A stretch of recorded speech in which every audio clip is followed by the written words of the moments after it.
Hi hello welcome back to hello foodies. ఇవాళ పప్పు బిర్యానీ ఎలా ప్రిపేర్ చేయాలో చూద్దాము. చికెన్ బిర్యానీ లాగానే పప్పు బిర్యానీ అనమాట. సో అందుకని పచ్చెనపప్పు ఒక కప్ తీసుకున్నాము.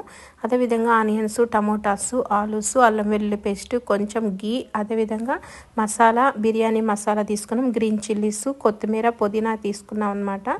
సో గ్యాస్ ఆన్ చేసి కళాయి పెట్టి అందులో కొంచెం గీ యాడ్ చేసుకోవాలి. సో మామూలు అయితే చికెన్ బిర్యానీ, మటన్ బిర్యానీ కదా, ఇది టేస్ట్ అయితే చాలా బాగుంటుంది. సో వెరైటీగా కూడా ఉంటుంది అనమాట. సో అదే అనమాట పప్పు బిర్యానీ. పచ్చెనపప్పు ఒక 10 మినిట్స్ అలా నానబెట్టుకొని ఇందులో యాడ్ చేస్తున్నాము. సో ఆ గీ హీట్ ఎక్కిన తర్వాత మసాలా ఉంది కదా, బిర్యానీ మసాలా యాడ్ చేసేసుకోవాలి. యాడ్ చేసుకున్న తర్వాత ఆనియన్స్, సన్నగా కట్ చేసుకున్న ఆనియన్స్ యాడ్ చేసుకొని కొంచెం రోస్ట్ అయ్యే వరకు రోస్ట్ చేసుకోవాలన్నమాట. ఆనియన్స్ తొందరగా రోస్ట్ అవ్వాలంటే కొంచెం సాల్ట్ అనేది యాడ్ చేసుకోవాలి. సో సాల్ట్ యాడ్ చేయటం వల్ల తొందరగా గోల్డెన్ కలర్కి వచ్చేస్తుంది ఆనియన్. సో కొంచెం సాల్ట్ యాడ్ చేసేసుకొని బాగా మిక్స్ చేసుకోవాలి.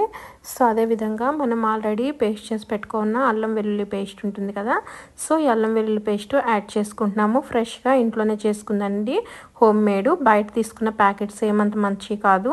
ఎట్లాగైనా ఇంట్లో చేసుకున్న దాని టేస్ట్ చాలా బాగుంటుంది కదా. సో ఇంట్లోనే అల్లం వెల్లుల్లి పేస్ట్ ఫ్రెష్గా చేసుకున్నాము. సో ఈ అల్లం వెల్లుల్లి పేస్ట్ యాడ్ చేసుకొని కొంచెం ఫ్రై అవ్వాలన్నమాట. ఆ గీలో అరోమా వచ్చే వరకు కొంచెం ఫ్రై అయ్యేదాకా బాగా ఫ్రై చేసుకోవాలి. సో ఈ విధంగా ఫ్రై చేసుకున్న తర్వాత గ్రీన్ చిల్లీస్ ఉంటాయి కదా, సో గ్రీన్ చిల్లీస్ యాడ్ చేసేసుకుంటున్నాము. అదేవిధంగా కరివేపాకు, గ్రీన్ చిల్లీస్ యాడ్ చేసేసుకొని బాగా మిక్స్ చేసుకోవాలి. సో కొంచెం కలర్ చేంజ్ అవుతుంది కదా. సో ఇప్పుడు టమోటాస్ కట్ చేసి పెట్టుకున్నాం కదా, సన్నగా కట్ చేసిన టమోటాస్ యాడ్ చేసేసుకోవాలి. సో ఈ విధంగా 1 బై 1 యాడ్ చేసుకొని బాగా మిక్స్ రోస్ట్ అవ్వాలన్నమాట. సో కొంచెం ఆయిల్ అనేది ఎక్కువే వేసుకుంటాం, ఎందుకంటే ఇది బిర్యానీ కదా. సో ఆయిల్ కొంచెం వేసామంటే మనకు రైస్ అనేది బాగుంటుంది అనమాట, మెతుకు అతుక్కోకుండా నీట్గా ఉంటుంది. సో అందుకని కొంచెం ఎక్కువే ఆయిల్ అనేది, కొంచెం గీ పడుతుంది. సో అదేవిధంగా కట్ చేసి పెట్టుకున్న ఆలు ఉంది కదా, సో ఆలు ముక్కల్ని యాడ్ చేసేసుకుంటున్నాం అనమాట. సో యాడ్ చేసుకొని మనము వాటర్ అనేది విడిగా అయినా బాయిల్ చేసి పెట్టుకోవచ్చు, లేదంటే ఇందులో వేసి బాయిల్ చేసుకోవచ్చు అనమాట. సో చూడండి, ఈ విధంగా బాగా కలర్ చేంజ్ అయిపోయాయి. కొంచెం ఆలు కూడా ఫ్రై అవ్వాలి కదా. సో అదేవిధంగా కట్ చేసి పెట్టుకుని కొత్తిమీర ఉంది కదా, ఈ కొత్తిమీర యాడ్ చేసేసుకొని అది కూడా బాగా మిక్స్ చేసుకోవాలి. సో ఈ విధంగా మిక్స్ చేసుకున్నాం అనుకోండి, బాగా అడుగంటకుండా ఉంటుందన్నమాట. సో అదేవిధంగా నానబెట్టుకున్న పప్పు ఉంది కదా, పచ్చెనపప్పు, ఈ పప్పు కూడా యాడ్ చేసుకొని మిక్స్ చేసుకోవాలి. సో ఇది కొంచెం ఎక్కువసేపు అయితే నానబెట్టకూడదు, ఒక 5 మినిట్స్ 10 మినిట్స్ నానబెడితే చాలు.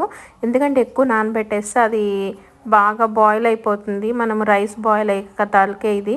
సో అందుకని ఒక 5 మినిట్స్ అట్లా నానబెట్టుకుంటే చాలు. సో అంతా మిక్స్ చేసుకొని వాటర్ అయితే యాడ్ చేయాలి. మామూలుగా విడిగా అయినా మనము ఎసురు కాసుకొని ఇందులో వేసుకోవచ్చు. నేనైతే డైరెక్ట్గా ఇందులోనే వాటర్ అనేది యాడ్ చేసేస్తున్నాను అనమాట. సో వాటర్ యాడ్ చేసి ఒక గ్లాస్ రైస్కి 2 గ్లాసెస్ అనమాట. మన బిర్యానీ లాగే వేసేసుకొని తగినంత సాల్ట్ చెక్ చేసుకొని సాల్ట్ కూడా యాడ్ చేసేసుకోవాలండి. యాడ్ చేసుకొని అవి కొంచెం బాయిల్ అయ్యేదాకా మూత క్లోజ్ చేసేసి ఒక 5 మినిట్స్ అలా పెట్టాలి, బాగా బాయిల్ అవ్వాలి కదా. సో చూడండి, వాటర్ అనేది బాయిల్ అయింది, మనకు ఎసరు అనేది కాగిపోయింది. సో ఇప్పుడు రైస్ అనేది యాడ్ చేసేసుకోవాలి. మనం ఆల్రెడీ నానబెట్టుకున్న రైస్ యాడ్ చేసుకొని బాగా మిక్స్ చేసుకొని ఒక హైలో పెట్టుకోవాలన్నమాట. హైలో పెట్టుకొని ఒక 10 మినిట్స్ అలా బాయిల్ చేసి తర్వాత మీడియం ఫ్లేమ్లోకి మార్చుకోవాలన్నమాట గ్యాస్. సో రైస్ అనేది యాడ్ చేసేసాం కదా, సో యాడ్ చేసేసి బాగా మిక్స్ చేయాలి. ఎందుకంటే వెజిటేబుల్స్ అన్నీ ఉన్నాయి కదా, పప్పు అంతా, లేదంటే మనం మిక్స్ చేయకపోతే అంతా ఒక పక్కకు వచ్చేస్తాయి ఆ వెజిటేబుల్స్ అన్నీ, రైస్ ఒక పక్కకు వస్తుంది. సో మూత క్లోజ్ చేసేయాలి. చూడండి, రైస్ అనేది మనకు బాగా బాయిల్ అయిపోయింది కదా, పర్ఫెక్ట్గా అయిపోయింది. పప్పు కూడా బాగా కనిపిస్తుంది. సో లాస్ట్ అండ్ ఫైనల్లీ కొత్తిమీర కొంచెం వేసుకొని కొంచెం గీ, ఒక 2 స్పూన్స్ అలా గీ యాడ్ చేసుకొని బాగా మిక్స్ చేసుకోవాలండి. ఈ విధంగా చూడండి, మనకు పప్పు బిర్యానీ రెడీ అయిపోయింది అనమాట. Chicken biryani, mutton biryani, prawns biryani ఇవన్నీ కామన్ కదా. ఫ్రైడే ఆ సాటర్డే అలా టైంలో తినాలనిపిస్తే ఈ విధంగా ఎంతో సింపుల్గా పప్పు ఉంటే చాలు, ఆలు పప్పుతో సింపుల్గా పప్పు బిర్యానీ రెడీ చేసేసుకోవచ్చంట.